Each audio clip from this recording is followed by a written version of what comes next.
આજથી 6 વર્ષ પૂર્વે આ ઘર સભાનો પ્રારંભ થયો. કેવી રીતે પ્રારંભ થયો તમને કહું. સાવ સામાન્ય આ ઘર સભાનો પ્રારંભ થયેલો. ઘટના ઘટેલી આજથી 6 વર્ષ પહેલા. તમને બધાને ખબર છે, ભયંકર કોરોના કાળ ચાલતો હતો. આખી દુનિયા દુઃખમાં ડૂબી ગઈ હતી. આજ માસાનો નંબર લાગ્યો, કાલે આપણો નહીં લાગે એની ખાતરી કરી શકાય તેમ નહોતી. આવી પોઝિશન જ્યારે હતી ત્યારે અમારે બાલમુકુંદ સ્વામી, પતિત પાવન સ્વામી મારી પાસે આવ્યા. મને કે ગુરુશ્રી, ઘરની બહાર કોઈ નીકળવા તૈયાર નથી અને આખી દુનિયા દુઃખમાં ડૂબેલી છે. એમાંય કોરોના જેને ટચ થઈ ગયો તો અતિ ટેન્શનમાં લોકો છે. ટચ થયો એ ટેન્શનમાં નથી, ટચ થયો એને ટેન્શન છે. તો આપ લાઈવ 1-1 કલાક, 1.5 કલાક જો ભગવાનની વાતો કરો તો લોકોની ધીરજ પ્રાપ્ત થાય. વાંધો નહીં, આપણે કરીએ. હું એક વખતે વાડીએ ભજન કરતો હતો. મેં અત્યારે કથા છે ને ચાલે છે, મને કે શ્રી હરિચરિત્ર ચિંતામણી ગ્રંથની ચાલે છે. અત્યારે તૃતીય ભાગ ચાલે છે. મેં કીધું વાંધો નહીં, તો આપણે ત્યાંથી સ્ટાર્ટ કરીએ. અને મેં તૃતીય ભાગથી સાંજે કથા સ્ટાર્ટ કરી. શ્રોતા સામે તો મારે ત્યાં બેઠેલા સંતો હતા, એ તે 3-3 ફૂટ દૂર બેસતા હતા. નજીક તો બે હોય ને કોઈની હિંમત નહોતી. એમ કરતા કરતા ભક્તો લગભગ 1.5 મહિનો થયો અને ત્રીજો ભાગ પૂર્ણ થયો. અને પહેલો ભાગ જ્યારે સ્ટાર્ટ થયો, આપણે તો કલ્પના નહોતી કરી. હું નાનકડી વ્યાસપીઠ, સાદી સિમ્પલ, એના પર બેઠો અને વ્યાસપીઠ પર બેઠો અને ઠાકોરે સંકલ્પ કરાયો. પ્રથમ ભાગ સ્ટાર્ટ થતો હતો કે આનું નામ આપણે ઘર સભા રાખીએ. મેં ડિક્લેરેશન કર્યું, આજથી આનું નામ આપણે ઘર સભા રાખીએ. એ તારીખ હતી 12/3/2020. અમે ભક્તો સહજ જ 12નો આંક છે ને, એ બહુ મહત્વનો આંક છે. દિવસની કલાક કેટલી? 14/12. વર્ષના મહિના કેટલા? 12. બરાબર સમજો, 12નો આંક એટલો બધો મહત્વનો છે ભક્તો. જ્યાં જ્યાં તમે દ્રષ્ટિ નાખશો ત્યાં 12 તમને ટચ થશે. એ વધારે વિસ્તાર પછી જ્ઞાન સ્વામી કરવા, એટલે હું નહીં કરું. પણ 12 તારીખ ભક્તો ભારત દેશ માટે પણ બહુ જ મહત્વની છે. એ તમને એક પ્રસંગ બતાવું. અંગ્રેજોએ જ્યારે મીઠા પર કર નાખ્યો અને એ વખતે અમદાવાદ સાબરમતી ની અંદર રહીને મહાત્મા ગાંધીએ એક એલાન કર્યું કે આપણે મીઠાના કરના કાયદાનો કેન્સલ કરવો છે, એને કેન્સલ કરવો છે. આખા ભારત દેશમાં એલાન કર્યા પછી 79 લોકો વિરોધ કરવા જવાનું તો આખા ભારતમાંથી 79 લોકો, 79 કેટલા? 79 લોકો આવ્યા. કોની સામે વાત ભીડવાની હતી? અંગ્રેજોની સામે. અંગ્રેજોની સામે એટલે તોપોની સામે વાત ભીડવાની હતી.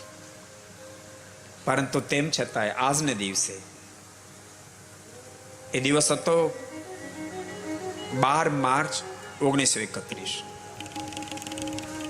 માત્ર 79 માણસો જયારે હાજર થયા છે ને, એ વખતે મહાત્મા ગાંધી હિંમત હારવાને બદલે કસ્તુરબાની પાસે જઈને કહે છે, મને કરો કપાળમાં ચાંદલો. કસ્તુરબાએ કપાળમાં જયારે ચાંદલો કર્યો ત્યારે મહાત્મા ગાંધીના મુખમાંથી આજ રોજ 12 તારીખના રોજ શબ્દ નીકળ્યા હતા, કૂતરાને મોતે મરીશ, કાગડાને મોતે મરીશ, ભટકીને મરીશ, પરંતુ ભારત દેશને આઝાદી આપ્યા સિવાય સાબરમતી આશ્રમ ફરીવાર પગ નહીં મૂકે. એ ઘોષણા આજને દિવસે થઈ હતી, 12 માર્ચના રોજ થઈ હતી. અને મહાત્મા ગાંધીના એલાને પૂરા ભારત વર્ષની અંદર ભક્તો જિહાદ જગાવી દીધી. વડીલો તો એ કાર્યમાં ભળ્યા, યુવાનો ભળ્યા, પણ 12-14 વર્ષના બાળકો ભળી ગયા છે. સ્કૂલોની અંદર અભ્યાસ કરનારા હજારો યુવાનો બાળકો ભળ્યા છે. અને આગે કૂચ જ્યારે કરવા લાગ્યા ત્યારે પોલીસ લોકો કહેવા લાગી છે, તમે હટી જાઓ બાળકો, નહીં તો તમે અમારી લાઠીનો માર સહન નહીં કરી શકો. અને ત્યારે 12-14 વર્ષના બાળકો પોતાના શર્ટના બટનને તોડી નાખી હાથ પોળા રાખીને ઉભા રહી જતા હતા. અરે કૂતરા ઉઠાવો તમારી બંદૂકો, લાઠી તો શું, વીંધી નાખો મારી છાતીઓ. અમે હિન્દુસ્તાનને આઝાદી અપાવી છે, ફરીવાર પીછે હઠ નહીં કરીએ. એલાનનો દિવસ હતો 12 માર્ચ 1931. સહેજે સહેજે ઘર સભામાં પણ ઠાકોરજી એવો પવિત્ર દિવસ આપ્યો અને એલાને હિન્દુસ્તાનને આઝાદી અપાવી. અંગ્રેજોની તોપો પડી રહી, હિન્દુસ્તાન છોડીને એને હાલ્યું જવું પડ્યું, હિન્દુસ્તાન છોડીને હાલ્યું જવું પડ્યું. એટલે કદાચ આ 12 માર્ચ ઠાકોરજી સિલેક્ટ કરીએ છે, માટે આની પાછળ પણ ઠાકોરજીનું કાંઈક રીઝન હશે, વિઝન હશે, એ આપણને ખબર નથી. પણ ઠાકોર સિલેક્શન 12 માર્ચનું કર્યું છે. 12 માર્ચ 2020 એક સામાન્ય રીતે આ ઘર સભા પ્રારંભ થઈ. અમે કોઈ કલ્પના નહોતી કરી કે આ સામાન્ય જણાતી ગંગોત્રી જેવી જણાતી આ ઘર સભા એક દાડો વિરાટ ગંગાનું રૂપ ધારણ કરશે. અમે કલ્પના નહોતી કરી. આ ઘર સભાને જ્યારે પ્રારંભ કરીને ત્યારે સામે તો સંતો બેઠા હતા 40-50. મહિના 1.5 મહિના અગાઉથી સામાન્ય સભા ચાલુ થઈ ગઈ. એટલે ઘર સભા જ્યારે સ્ટાર્ટ થઈ ને ત્યારે ઓનલાઈન લોકો 250 ને આજુબાજુ જોતા હતા. એક ઘર સભાએ વિરાટ રૂપ ધારણ કર્યું. ભક્તો દુનિયાના બધા દેશોમાં ફરી આવી. પછી અમેરિકા હોય, કેનેડા હોય, ઓસ્ટ્રેલિયા હોય, એ આફ્રિકા હોય, ઇંગ્લેન્ડ હોય, દુબઈ હોય, સિસલ્સ હોય, એ બેંકોક હોય. અને ઘર સભા સ્ટાર્ટ થાય ભક્તો ઓનલાઈન 20,000 લોકો ઘરે બેઠા બેઠા ઘર સભાને માણશે, એ તો કલ્પના નહોતી. એટલે હું બહુ હૃદયથી માનું છું કે આ 12 માર્ચ ઠાકોરજીએ સિલેક્ટ કરી છે. જરૂર ઠાકોરજીનું આમાં કાંઈ વિઝન હશે, કાંઈક હેતુ હશે. અને એટલી સ્મૂથ આગળ વધી. ભક્તોને તો જે અમેરિકા ગયા હોય, ઇંગ્લેન્ડ ગયા ને પૂછજો ત્યાં સભા ક્યારે થાય, તો કે સેટરડે સન્ડે 2 દાડા સભા થાય. વિદેશોની ધરતી પર ઓસ્ટ્રેલિયા હોય કે કેનેડા હોય કે અમેરિકા હોય કે ઇંગ્લેન્ડ હોય, સેટરડે સન્ડે સભા થાય. બાકી પછી કોઈ સંતો જાય તો કોઈની ઘેરે જાય ને 5-10 જણા ભેગા થાય, એવી રીતે સભા થાય. પણ આ ઘર સભા એવું રૂપ ધારણ કર્યું ભક્તો. આપણે અમેરિકા દર વર્ષે 2 મહિના રોકાઈએ, 60 દિવસ, પણ અત્યારથી 60 દિવસની ઘર સભા ફાઇનલ થઈ ગયો. અને 60 દિવસ માટે હોલો ભાડે થઈ ગયા હોય ને 60 દિવસ સુધી ભક્તો અનેક ભક્તોની મધ્ય સભા થાય. ઇંગ્લેન્ડ જાઓ તોય ભલે, કેનેડા જાઓ તોય ભલે. ભક્તો જો આ વિદેશોની સભા તમે જુઓ, રોજ એવું નહીં ત્યાં સેટરડે સન્ડે પર ડે આ સભા થાય. એટલે બહુ સાચું કહું તો આપણે જાતે માત્ર મહેનત કરતા હોય ને તો આ રૂપ ના આવે. પુરુષાર્થથી કેટલું માણસ પ્રાપ્ત કરી શકે. બહુ બળિયો માણસ દોડે તો કેટલું દોડે કે કહો, કિલોમીટર, 2 કિલોમીટર, 5 કિલોમીટર, પછી તો કેટલું દોડે. એ 20 ને 25, 30 કિલોમીટરના અંતર કાપે દોડનારી આમ દોડતા, આમ ન દોડતા. યાદ રાખજો, કેમ દોડતા હોય, આમ દોડતા હોય. પણ કઈ દોડતા એ ખાહે મુંબઈ પગી જવાય? તમને પૂછું છું, પહોંચાય? પણ પ્લેનમાં બેસી જાય ને એ ખાહે. મુંબઈની તમે ક્યાં કરો, અમેરિકા એ ખાહે પગી જવાય. એક સરસ પ્રસંગ તમને કહો, તમને જો કે આશ્ચર્ય થશે. અમે તો આમ તો અનેક ફેરી ગયા છે, પણ એક ફેરની ઘટના ઉપરા પર બહુ જ આ પ્રવૃત્તિ બધી મંદિરની પ્રતિષ્ઠાઓ ચાલી, બરાબર ઊંઘ ચડે. 2-4 દાડાથી ઊંઘનો ટાઈમ નહોતો મળ્યો. અને અહીંયાથી જતા હતા અમેરિકા, એને 7-8 વર્ષ થઈ ગયા, 8 વર્ષ. એવો પછી કોઈ આનંદ આવ્યો જ નથી. થાકેલા હતા. બિઝનેસ સીટેથી હું મુંબઈથી પ્લેન ઉપડ્યું, ડાયરેક્ટ અમેરિકા હતું. જાતાની સાથે લાંબો થયો, ઊંઘ આવી ગઈ. પછી ખબર નહોતી ઉપડ્યું ક્યારે, કડડ થયું ને તે આંખ ઉડી ગઈ ને ત્યારે અમેરિકા હતો. એમ લાગ્યું 5 મિનિટમાં અમેરિકા પહોંચી ગયો. બોલો, 5 મિનિટમાં. જય સ્વામિનારાયણ. હણવાળું તમને પણ કેમ પ્લેન હતું એટલે દોડતા થાય ન થાય. એમ ભક્તો આ પ્લેનની જેમ ઘરસભા યાત્રા કરી રહી છે એ ઠાકોરજી રૂપી પ્લેનનો સહારો મળ્યો છે એટલે કરી રહી છે. ભક્તો બહુ સાચું, ઘરસભા બહુ સફળ થઈ ઠાકોરજીની કૃપા. તમને બધાને અમારો પુરુષાર્થ દેખાય છે કે સ્વામી બહુ પુરુષાર્થ કરે છે, સ્વામી સતત મહેનત કરે છે. અમારા પુરુષાર્થ કરતા આ સ્ટાફનો પુરુષાર્થ સવાયો છે. કારણ કે અમે તો વ્યાસપીઠ તૈયાર થઈ જાય, કમ્પ્લીટ થાય એટલે 9માં 2-5 મિનિટ બાકી હોય ત્યારે પહોંચીએ. અમે કોઈ દી 8:30 વાગે પહોંચીએ નહીં, 5 મિનિટ બાકી હોય ત્યારે પહોંચીએ. ત્યારે એને 1 કલાક વહેલું આવવું પડે. 1 કલાક વ્યાસ અને 10:30 થાય ને ઘરસભા પૂરી થાય એટલે અમે અહીંથી રવાના થઈ જાય. એ લોકોને પછી અડધો-પોણો કલાક રોકાવવું પડે. અમારે શનિને 3-4 કલાક વહેલા આવવું પડે નહીં છે ને. ત્યારે એને આ વીડિયા ટીમને આ બધી ટીમ ભક્તો વર્લ્ડમાં બધે સાથે હોય. ભારત હોય તો ભલે, અમેરિકા હોય તો ભલે, ઇંગ્લેન્ડ હોય તો બધા દેશોમાં આ ટીમ સાથે હોય. પણ મારે તમને એ કહેવું, ઘરસભા સફળ થયાનું કારણ તમારીથી જેટલી તાળી પડે એટલી પાડજો. પછી અત્યારે નહીં ભલામણ વાત તો સાંભળો, એમને પાડવા માંડી. શેની તાળી પાડી ગયો? લ્યો શેની પાડી? મને શોખવાડી કરો તો હાલો. તાળી શેની પાડી તમે?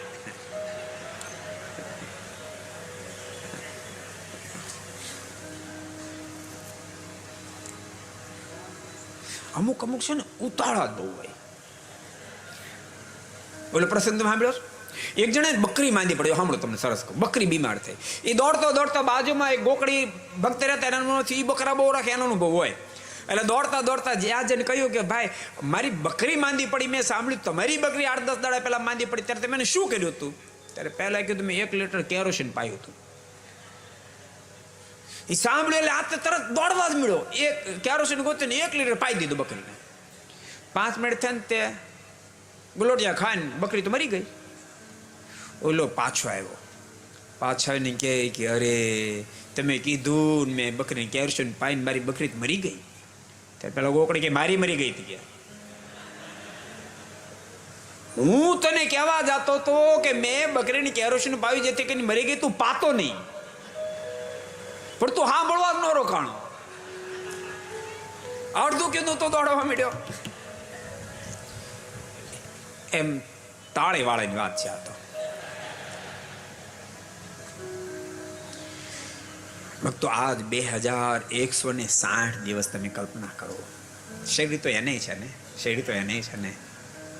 કોઈ દિવસ છૂટી નહીં, કોઈ દાડો છૂટી, એક દિવસ પણ રજા નહીં. 2160 દિવસથી ઘરસભા ચાલે. અને ભક્તો બહુ મહેનત વાળું કામ છે. આ બધી વસ્તુ ફેરવા, સાવણું બાવણું બધું ફેરવવાનું. એ તો અહીંયા 9 દાડા તમે રાખ્યા, બાકી રોજ બદલો. એક દ્યાય ક્યારેક 200 કિલોમીટર, ક્યારેક 100 કિલોમીટર, ક્યારેક 500 કિલોમીટરની યાત્રા કરવાની હોય. અમેરિકાની ધરતી પર જો અમારે લઈ બેઠો, અમેરિકા મારી સાથે હોય દર ફેરી. એરપોર્ટથી છે ફરીને મૂકવા ત્યાં સાથે હોય. 2 મહિના અમેરિકા હોય, એમાંથી 50% પ્લસ. ગયા વર્ષે 34 દિવસ, અને આગલી વર્ષમાં 38 દિવસ અમે નાઇટ ગાર્ડિંગ કરી હતી. ઘરસભા પૂરી કરીને પછી નીકળીએ, લગભગ 3 વાગે 4 વાગે પહોંચીએ. 300, 400, 500 માઇલનું અંતર રોજ કાપવાનું. કારણ કે અમેરિકા સ્ટેટ મોટું. 17 રાજ્યમાં અમે 2 મહિના મુસાફરી કરીએ. તમને આશ્ચર્ય થશે, 50,000 માઇલનું અંતર અમે કાપીએ 2 મહિનામાં. સાંભળ્યું તમે? ટાઢા પરનો નથી લાગતો ને કે ઉપર ફુવારા ફુર થાય છે ને પંખા પર, એટલે જ આવા જતા લાગે. આટલું અંતર કાપીએ. 38 નાઇટ ગાડીમાં જ આરામ કરવાનો. 3 વાગ્યા પહેલા જો પહોંચ જાય તો આરામ કરે. 3 વાગ્યા પછી પહોંચીને તો સ્નાન કરીને પૂજા કરીને પછી સંતો આરામ કરે. પછી 9 વાગે અમારી પધરામણી સ્ટાર્ટ થઈ જાય. 9 થી 1, 1:30, 2 વાગ્યા સુધી પધરામણી હાલે.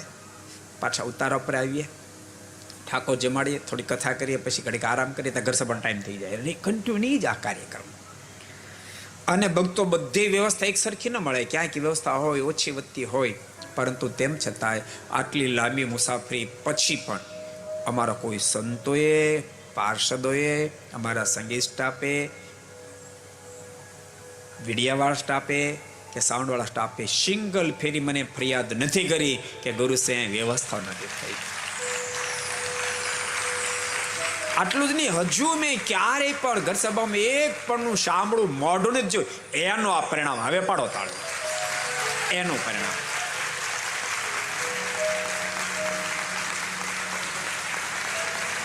અને ભક્તો કોઈ પણ સફળતાની પાછળ બહુ બધાનો હિસ્સો હોય ને ત્યારે સફળતા પ્રાપ્ત થઈ શકે છે. એટલે આ ઘર સભાની અંદર મહેનત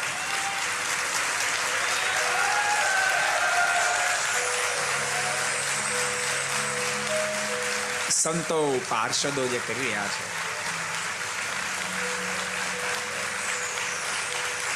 બેસો, દાદ માગી લેવી એવી મહેનત છે. સાથે સાથે યાદ રાખજો, અમારા આખું મંડળ આપણું 135 સંતો પાર્ષદો મંડળ છે. બધાને આ ઘર સભા એટલો બધો રસ છે. આ ઘર સભા સફળ થઈને આગળ વધે એને માટે આ સ્ટાફ સાથેનો એટલો બધો મૃદુલ વ્યવહાર.